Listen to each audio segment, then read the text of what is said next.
You never know who is carrying your lunch. Amen.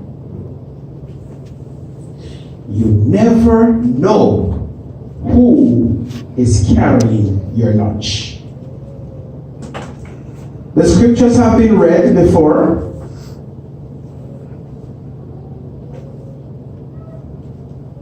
And so there's no need for me to go over the scriptures. And we will see bits and pieces of that is tied into the message this morning. I want to take my time with this one because I want you to get it really good.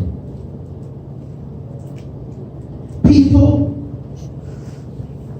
are quick to pass judgment on you because of your history or what they have been told by others about you. Gossip. That's called gossip. They do not take the time to get to know you for themselves. The church, the fellowship, the congregation can be a very judgmental place. You can be very isolated, even though you are part of a large congregation. You can feel as though you are by yourself. Not knowing who you are and the value that you bring to the body, you can be cast as a nobody, insignificant. So people have been in churches for years and never get an opportunity to show or do anything. Because in the eyes of those who are in authority, they are insignificant. They have no value. You're often dismissed as unimportant based on your present circumstances. People look down on you at times because of your circumstances.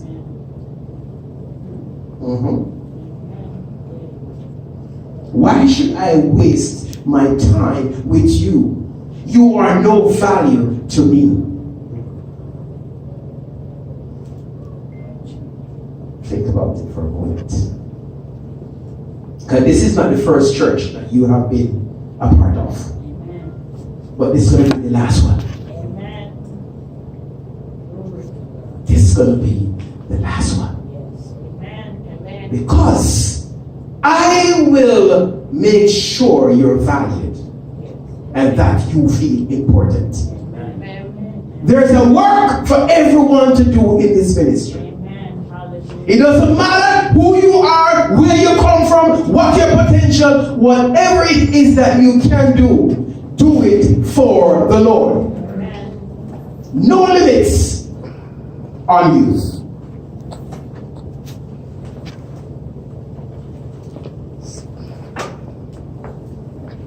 Today, I might be in a position of influence. Today, I might have it all together. Today, I might have a few dollars and you don't. But don't write me out just yet.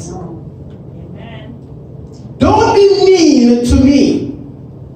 Don't be unkind to me. Don't treat me like a nobody because you're in a better position than I am today. Not so soon. You may not need me today. It does not mean you won't need me tomorrow. Hallelujah. So when you decide to put me down and to cast me out as a nobody, think again.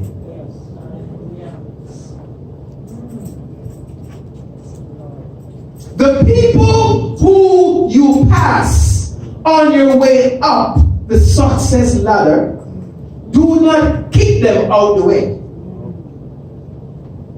Why? It's hard to climb up, but it's very easy to come down. And if they are gone when you are falling, there's nobody to cushion your blow. It's going to be a rapid fall. Don't forget those who you pass on your way up. They might not be important. You step on their shoulders to get to where you want to go, and then you discard them. Hold on. They have value. They help you to get to where you want to go. And now that you think you have arrived, you said, I have no use for you. Hold on, hold on. Just hold that thought one moment. You may not think you're going to need me, but you're making a big mistake.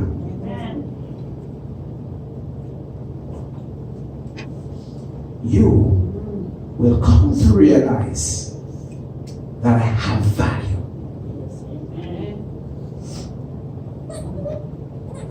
In the moment, you may not think so. But I assure you, you will come to know my real value when the time is right. You never know who is carrying your lunch. Don't think I'm a physical fool. You miss it. Your help can come in many different forms. Your help can come to different people. You don't know who. So don't be so quick to discard everyone.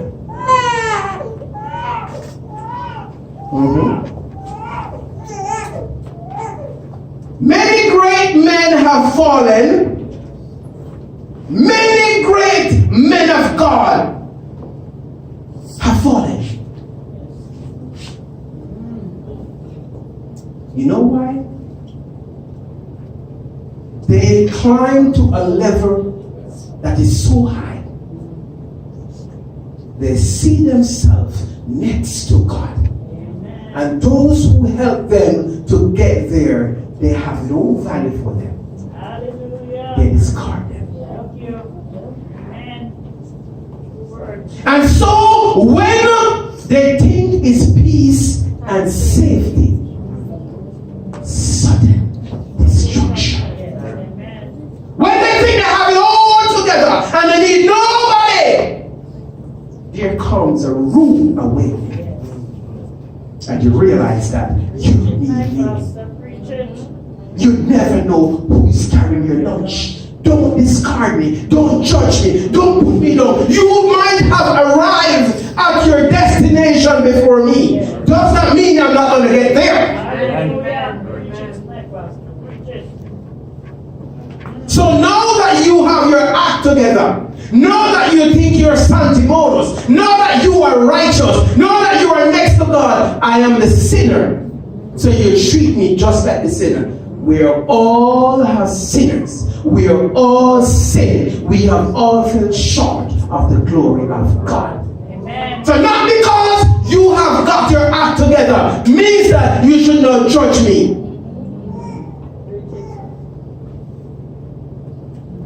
You never know who's carrying your lunch. The Bible tells us, he that exalted himself shall be abased. But he that humbleth himself, then the Lord will exalt. Humble yourself and let God exalt you. Hallelujah. When I think of the great Jimmy Swaggart,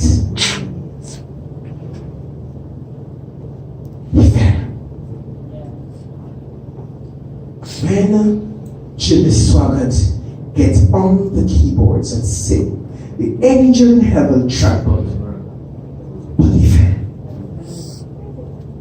And who can forget the power couple of Jim and Tommy Baker? They were the sweetheart of television. But they too fell. And how about the charismatic Eddie Long? But he too fell. Why am I telling you that? When man puts you up, they can take you down. When God elevates you, no man can take you down. Hallelujah. So these men, great men of God, but they got to a place where they think they were above everyone. And so people celebrated when they fell. Even some other pastors took pleasure when they fell. There was nobody to cushion their fall. Because the people who they used to get there, they discarded them. So when they were falling, there was nobody to help them. So they fell hard. You never know who's carrying your lunch. It's not because they fell. It's because of what caused the failure.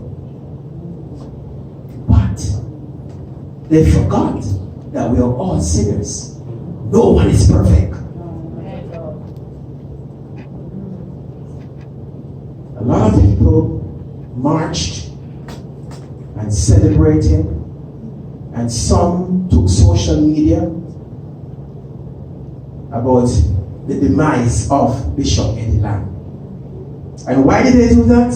It's not because he fell. It was hypocrisy about him.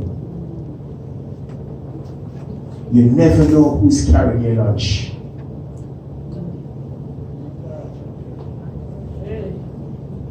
You never know who is carrying your lunch. Be nice to people all the time. Do all the good you can by all the means you can. In all the ways you can. In all the places you can. At all times you can. To all the people you can. As long as you can. That's from primary school days. Remember, Jim? But a very important quote. Because you never know who is carrying your lunch. So don't treat me bad today. Tomorrow I might be just the person to help you. Amen. Am I preaching to you this morning? Yes. Do not burn the bridge after you crossed it. Because you don't know where you're going. There could be a flood. Yes. And when you turn back to the bridge, there's no bridge. But why did you burn the bridge? You were selfish. You didn't want anybody else to cross over. So what you did out of selfishness comes to haunt you. Yes. You destroyed the bridge so your brother and sister could not get over. But you did not know what awaited you on the other side. So you got there and realized you ain't so pretty and you want to get back. But you burned the bridge. Yes. So you're stuck. Because you're selfish. When the flood comes, how are you going to cross it? You heard the thing in the Jamaican man said nobody can cross it, cross it, cross it. Nobody can cross it, cross it. He was acting as a bridge for many people because he knew where the water was deep and where it was shallow. So he was making the money by taking them across. So you can cross it, you can cross it. But he knew exactly where to go. So he was making a little money. Yes. Jamaican are smart people.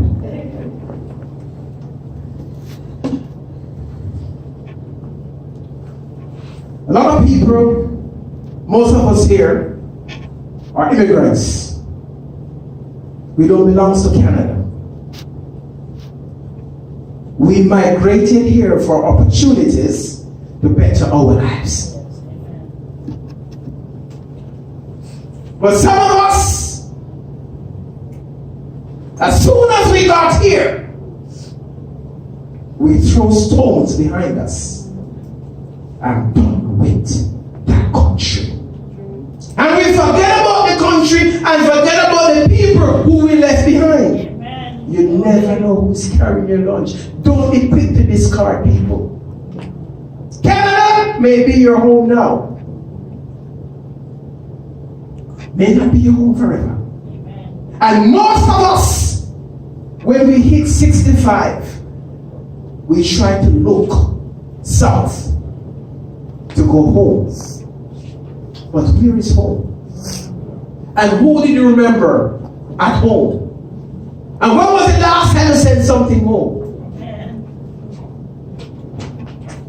Don't forget who's carrying your lunch. Because the people who you forget about in Jamaica or Guyana or St. Vincent or wherever you come from, the people who you leave behind and never remember them. When your time comes, remember, old age and cold don't breathe. Arthritis and cold weather are not friends. So very soon you're going to seek to go someplace warm. Where are you going and who are you going to? The people who you discarded could be the very people that you need help from. Don't forget. Your lunch. You never know.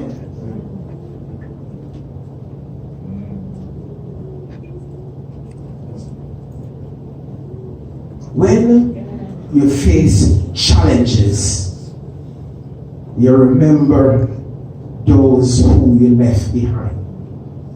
But when everything is good, when you are enjoying your springtime, you forget everybody else.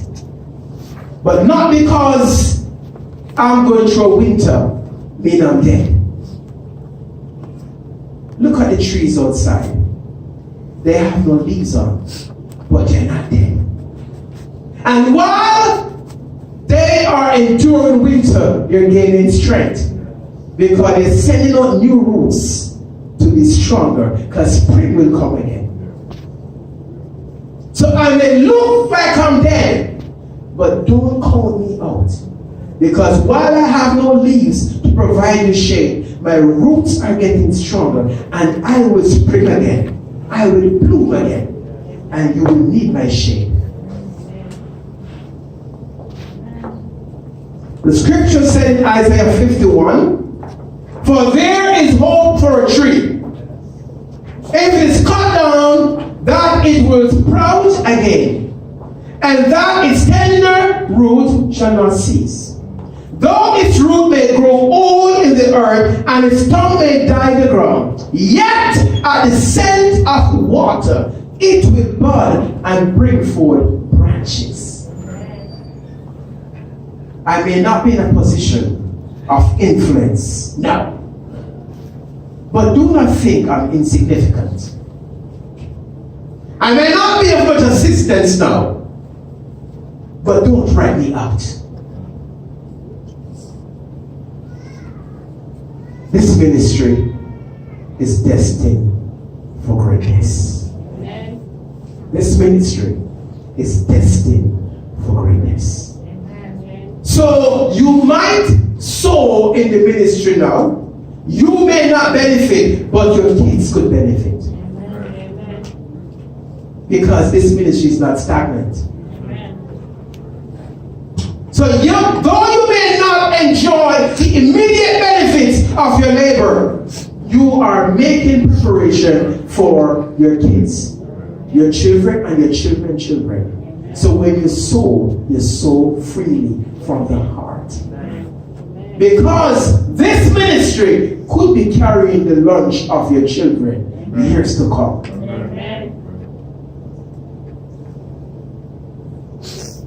You never know who's carrying your lunch. Don't worry. Those who have discarded us and saying bad things about us, they will come running one day. Amen. Don't you worry. They will come running.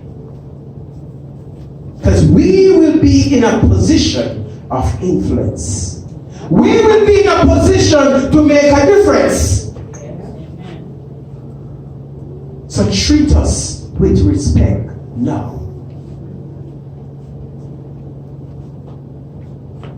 You never know who's carrying your lunch.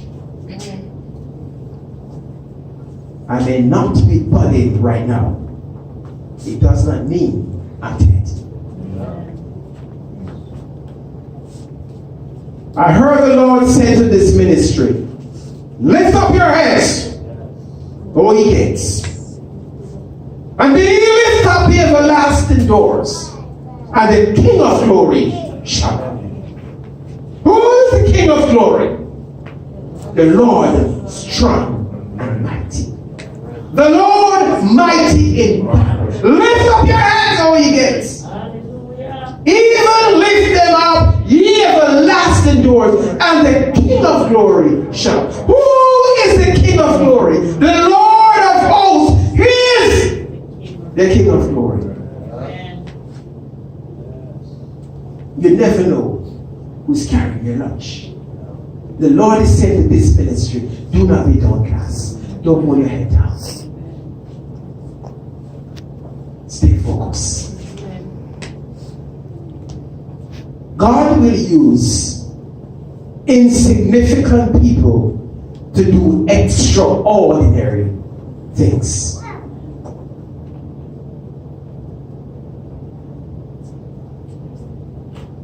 God will use people who you think are not worthy, who does not possess the qualities, who appears not to look the part.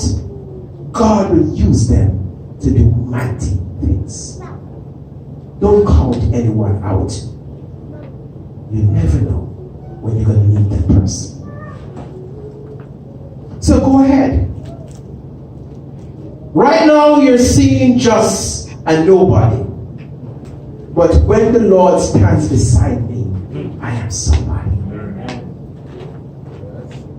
I am somebody. A zero by itself is nothing. But put a one beside its 10. I am the zero, the Lord is one. I'm a perfect 10 standing before you this morning. Because the Lord is standing with me. God is in this place. God is in this sanctuary. The Spirit of the Lord is upon me, and the Spirit of the Lord is in this place. Amen. Hallelujah. Make no mistake about that. God is here. He showed up right on time.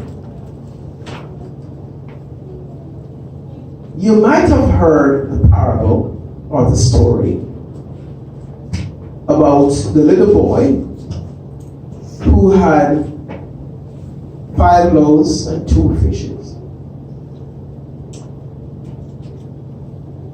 And Jesus preached to the multitude. But after he gave them spiritual food, they wanted the natural food. But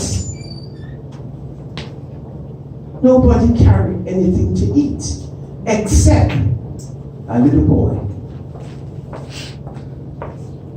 who carried his lunch.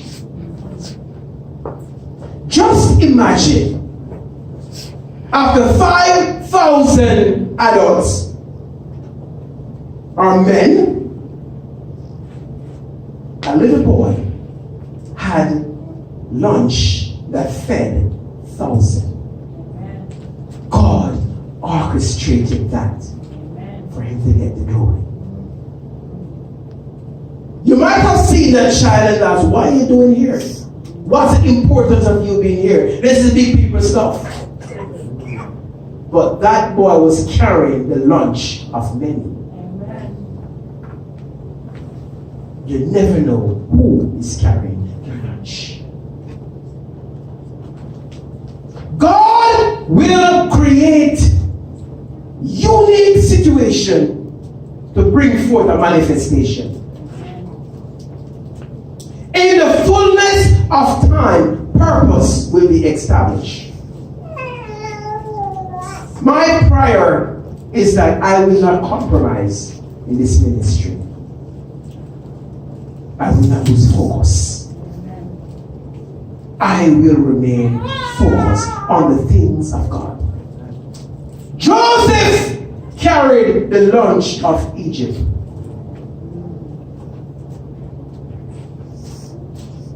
Did not know that Joseph had in him the ability to interpret dreams, and that brought provision. And so he was carrying the lunch of Egypt, because his wisdom allowed him to interpret the dream that made Potiphar plan for the years of famine. Joseph did not compromise his purpose. Though he was tempted by Potiphar's wife, he did not compromise his purpose, because he was carrying an important cargo. You never know who is carrying your lunch. And how about the prostitute, Rahab? Let's talk about Rahab. Rahab was carrying the lunch of Joshua's men. And even though she was a prostitute, God used her to provide safety and security for Joshua's men. She was carrying their lunch. Now imagine Brother Wilson and I are seen walking downtown and enter a brothel. Everybody would have it that pastor and the brother enter a brothel. So it's slander. No reputation is destroyed because we're seen going into a brothel. But nobody knows what happened inside the brothel. Nobody knows why we went in the brothel. All they can think about is what the brothel stand for. So the men of Joshua entered the brothel, but Rahab provided them with security. You never know who's carrying your lunch. Even a prostitute can carry your lunch.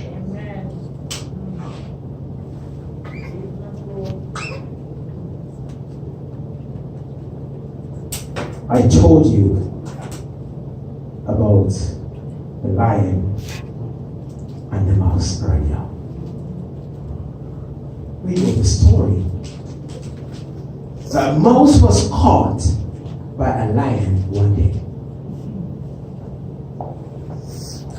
And so the mouse said to the lion, please spare my life. One day I'll give you back the favor. And the lion laughed and said, I'm a mouse like you. It's going to do something for me. The mouse said, oh yes, just spare my life. The lion was humored, but he let the mouse go. And one day, the mouse was walking through the forest, and he heard the scream of the lion. He said, I know that voice. That's the one who let me go, who set me free. I wonder what's happening. So the mouse went to investigate. The lion was caught in a trap. A net captured him. And the mouse appeared to the lion and said, ah! Fancy seeing you again. Remember? I told you, set me free, because one day I could be in the same free. And so the mouse nibbled at the ropes that held the lion and set the lion free. You never know who is carrying your love. If he had eaten the mouse, somebody would have eaten him because he was trapped. So the moral of the story is, not because I'm small and insignificant means I have no value. I told you, Brother Nisa was there. I told the man the story. I said, I might be the mouse now and you're the lion, but don't eat me, because one day you might need me. You never know who's carrying your lunch. And what about stepchildren? What about the kids who are not yours? What about the kids that comes with the marriage?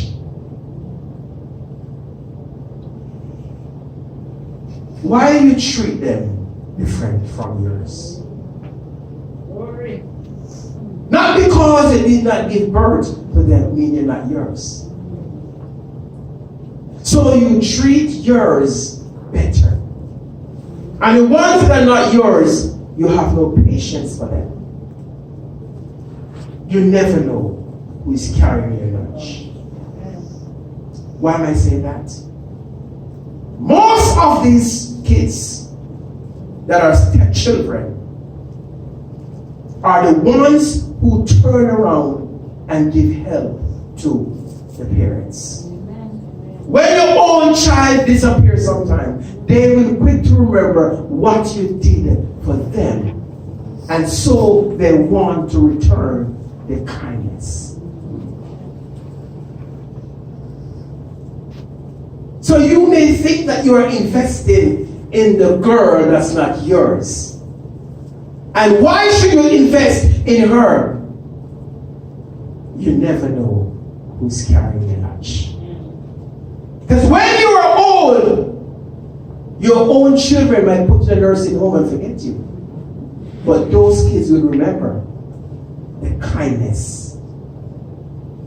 You never know who's carrying your lunch. Treat people with love and respect. Today, you might be up.